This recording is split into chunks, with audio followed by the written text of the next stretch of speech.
I'd like to welcome you back to the third form of your years.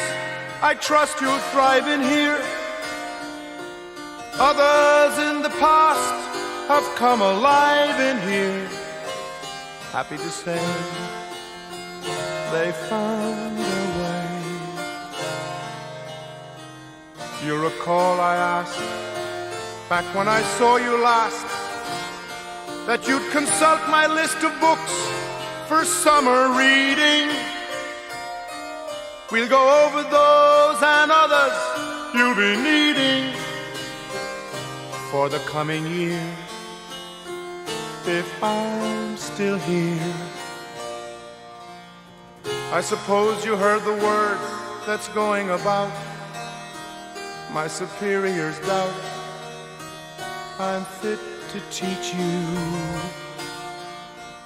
Have a nip before the game and they'll impeach you. Forget about the fact that I reach you. I reach you. Well, enough of that. Let's get on with it. I've arranged to show some slides that might amuse you.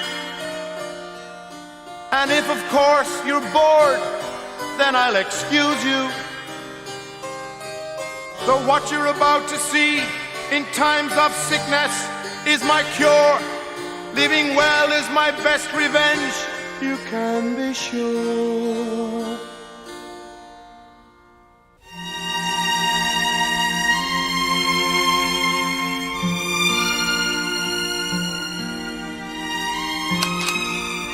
This is the Grand Canyon in the great state of Arizona. See there, the magnificent blend of all the colors of the rainbow.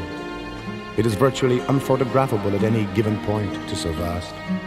The Colorado River trickles through its base like a deeply buried brook. Geologists say that with time and erosion, the Pacific Ocean some 300 miles west will one day reach the canyon and flow through there. I camped here, see? Right there. Oh, what peace I found. The only sounds I heard were the sounds I made. No, it's true. And here, beyond, in a remote roadside stand where a Hopi Indian boy planted himself, arms folded beneath a sign that said, seashells, which indeed there were. This is a hobo, a dying breed, a pity. He claimed that an inheritance fortune awaited him at a bank back east, but he couldn't care less. There's more of them. The one with the umbrella claimed to be the real Mr. Bojangles. Sunset, another sunset. I know it looks indistinguishable from the last, but I remember the difference. Vancouver, British Columbia. I spent some time there at a ski lodge. Something so healthy and wholesome about skiers, like this one.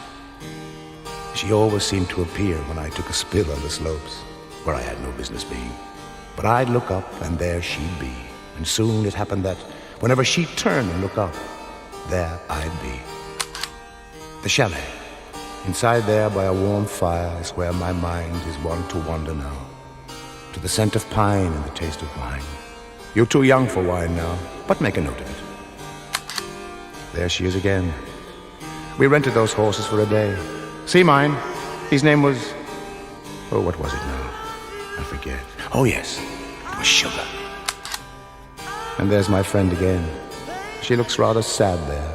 It seems that every day, well, she always had some special plan for us.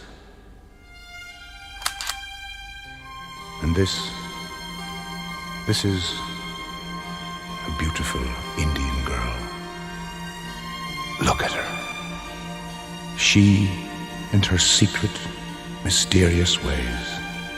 The pride of her people, our sunshine, they said of her.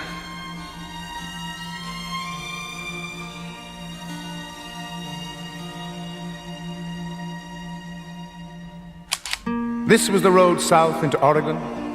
This is how logs are transported, long rafts that trail the northwest rivers. Big Sur, California, an old Spanish mission. Carmel, California, Those trees seem frozen against the landscape. They remind me of a book I once heard of called The Cypresses Believe in God. This was near the end of my adventure. The clock in my head told me it was time to leave, so that I was more concerned with seeing what I could firsthand rather than rush for the camera. I find that traveling alone is somehow more realistic than with others. You find yourself in a new place all alone, and you deal with it, as opposed to when you're with others who are familiar to you and, in a sense, shelter you from situations you would otherwise meet head on. You know what I mean? Besides, if your loved ones are with you, you have no one to go home to.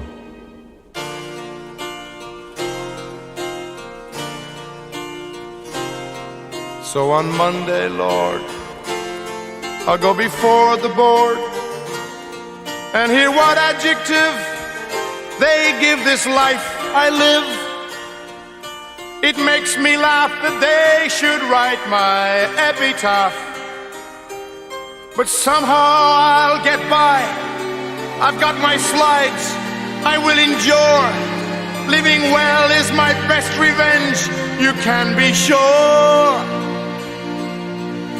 Yes, in times of doubt, in times of sickness, they're my cure. Living well is my best revenge,